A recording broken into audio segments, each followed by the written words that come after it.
What's the master of disguise?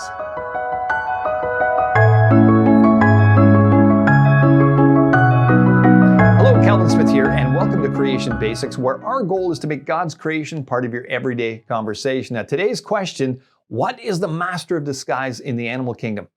I can remember the day my oldest granddaughter asked me, she said, "Papa, have you seen the Mimik Octopus?"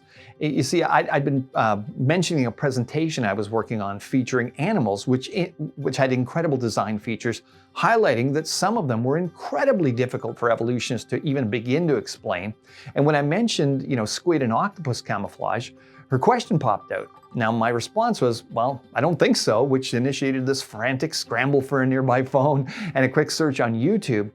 And what I watched for the next minute and 49 seconds absolutely blew my mind and eventually led to me getting a saltwater aquarium in my home with a Mimik octopus in it.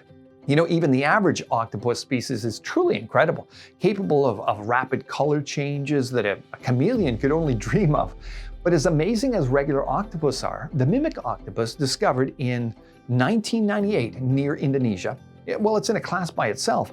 It's the first living thing ever observed to impersonate the shape and behavior of other aquatic species. Many of the creatures it imitates are venomous, so it fools predators into thinking that they're encountering like a dangerous enemy rather than a kind of a sly cephalopod, we could say.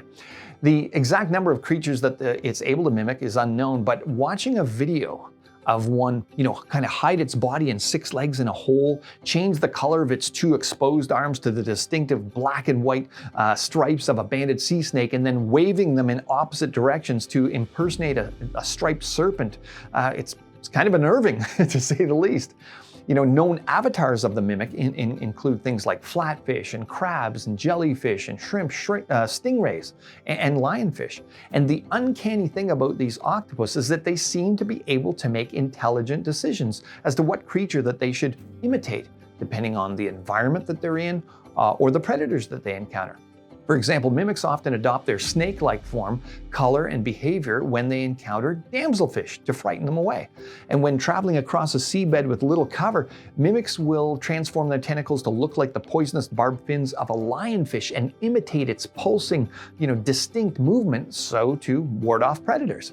Now, I named my own mimic Morph, and Morph lived for about 8 months, and he exhibited some spectacular behavior and did some nightly light shows several times. He was pretty shy for about the first 3 days that I had him, but he eventually became more comfortable, and I was able to hand feed him shrimp for his supper eventually.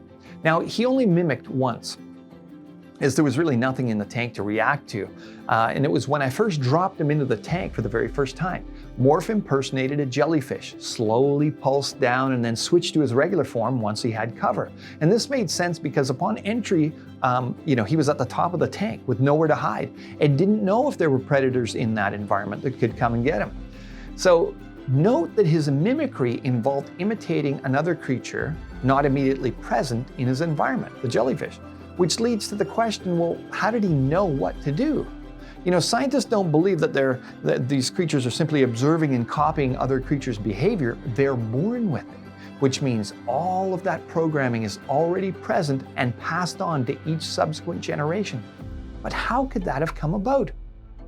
Consider this.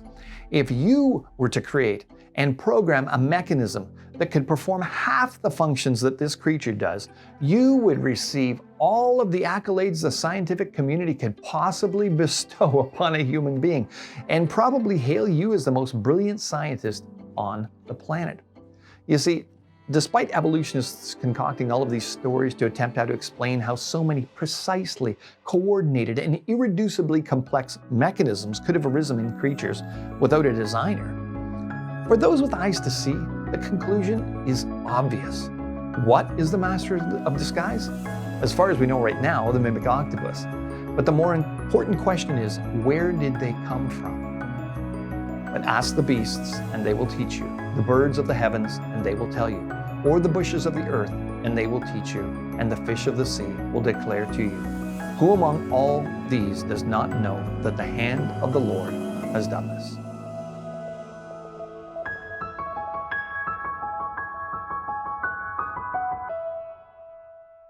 Hey, Hey folks, Calvin here. I know you've heard it all before. Subscribe, hit the buttons, all that stuff. But here's the thing.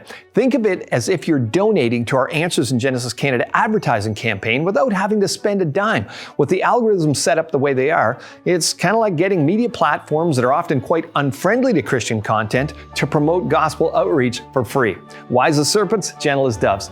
So subscribe to the channel, ring the bell, share the content, click the button. I know it's annoying, but it really helps.